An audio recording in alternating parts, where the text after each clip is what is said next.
जबर जारी रहियो। पुलिस सरकारी अफसरान DRO RO ही पंहिंजी धांधली कंदा रहिया। पुलिस की सरपरस्ती में ठप्पा लगंदा रहिया।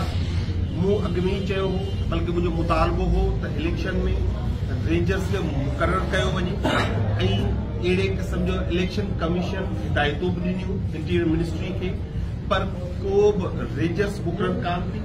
पोलिंग स्टाफ जेको हुयो उहो पूरो पोलिंग स्टाफ जेको हिननि घुरायो हुयो उहो हुननि जे इलाइक़नि सां तालुक़ रखंदड़ हुयो। हुनजी मूं बार बार प्रेस कॉन्फ्रेंसिस जे ज़रिए ज़िक्र कयो त उहो स्टाफ जेको है उन्हनि खे न्यूट्रल स्टाफ लगायो वञे ऐं उहो न्यूट्रल स्टाफ हुजणु घुरिजे।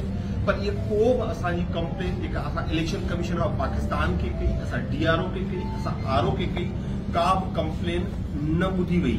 हिकिड़ो त रेंजर्स कोन लॻाई वई, त ॿिए पासे ऐं शिकायत तव्हांखे कंदो रहियो हुअसि त ही जेका सिंध हुकूमत जी जेका पुलिस आहे इहो वर्दियूं हवाले करे थी, इहो प्राइवेट माण्हुनि खे उहो जी पोलिंग स्टेशन्स ते दादागिरी कनि था। ऐं उहो न सिर्फ़ हाणे पुलिस कांस्टेबल्स पर ऑफिसर्स जूं वर्दियूं कल्ह ॾिनियूं हुयूं जिन पाण पंहिंजी निगरानी में इहो धांधली कई। पोइ घटि में घटि 20 पोलिंग स्टेशन्स अहिड़ियूं हुयूं जिन खे हिननि राति सीज़ करे वरितो। उनजो पोलिंग स्टाफ खे जेको आहे यकमाल कयो वियो, असांजे एजेंट्स खे गिरफ़्तार कयो वियो ऐं जेका मुंहिंजी जीत हुई उन खे हिननि हार में तब्दील कयो।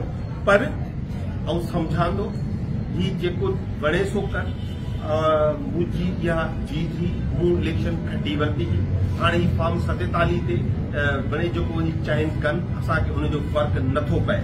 हाणे ही जेकॾहिं जेको नवाब तैमूर साहब आहे, सुभाणे मूंखे यकीन आहे पंहिंजी पार्टी जे लीडर वटि इहो कोन वञी चवंदो त ॾिसो सीट खटी आयो आहियां, हीउ हाणे हुननि जे साम्हूं शर्मिंदा हूंदो, छाकाणि त हू हिनखे ॿुधाईंदा त असीं अची 50-100 खनि जेको कल MNA MPA सरदार पीर फ़कीर सभु अची लथा ऐं अची हुननि जेके ठप्पा हया पोलिंग स्टेशन्स ते, को जालू जो चवरो हुजे, को न्यू छोर हुजे, को छोर हुजे, चाहे वो नूशा जो पोलिंग स्टेशन हुजे, चाहे जमाल दोकाई हुजे, चाहे पंहिंजो मुख़्तलिफ़ पोलिंग स्टेशन्स आहिनि कुंडली जूं जिते हिननि इहो बदमाशी कई।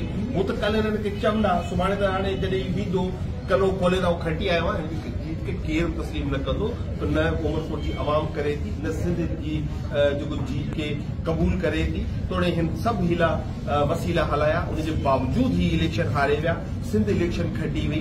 हिननि त एतिरे हद ताईं किरिया जो मोहतरमा बेनज़ीर इनकम सपोर्ट जेको प्रोग्राम आहे उहो नॉन कंट्रोवर्शियल प्रोग्राम आहे, उनखे बि कंट्रोवर्शियल करण जी कोशिश कई।